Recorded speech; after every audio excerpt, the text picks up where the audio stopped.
Hello, Ryan here, aka Mac, and welcome. In this video I go through the latest leaked Evocati patch notes.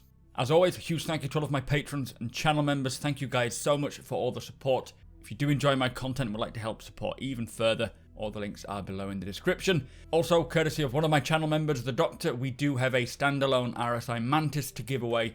All you have to do is hit subscribe and comment with what you're excited for in 3.10.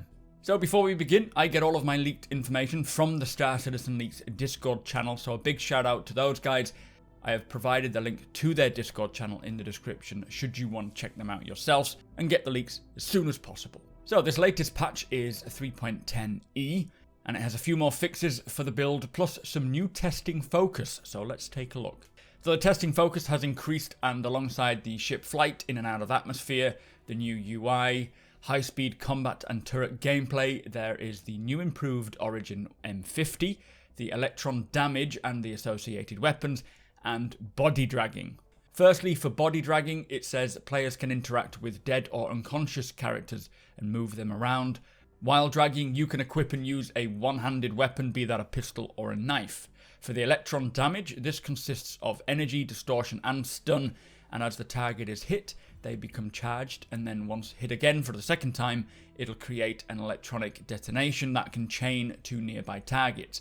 The range is currently unknown, we'll have to give that some testing, but the size of the detonation is dependent on the initial and subsequent damage values on the target. For locations, they have doubled the distance the player will receive a restricted area warning alert at area 18. For gameplay, they have added yaw and pitch icons to the new turret HUD.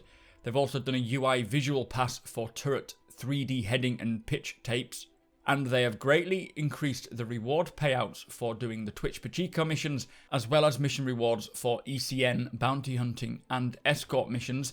They scale better based on the difficulty that you're taking them on, so it's great to see earnings getting a lot more polished. For ships, as I say, the Origin M50 improvements are now implemented. This includes making the landing gear compressible, updating the ship to the new damage system, cockpit improvements, and they have updated the UI metrics.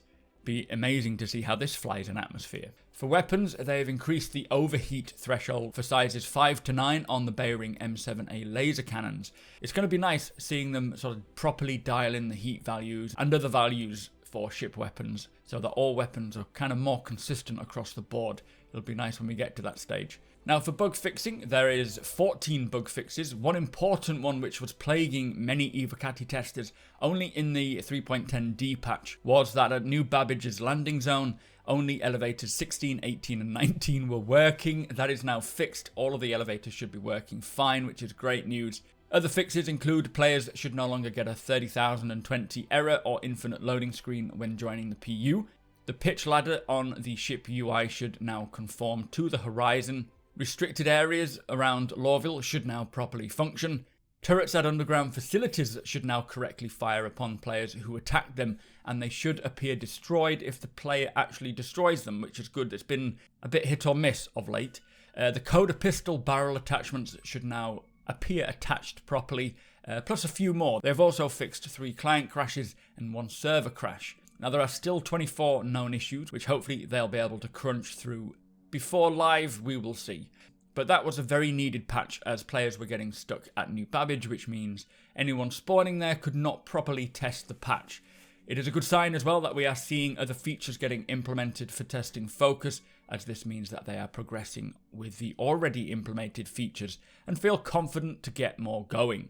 I'm still expecting a Wave 1 for early next week if all goes well, but that is purely speculative based on what I've seen and what I've played, but it is coming along very, very well.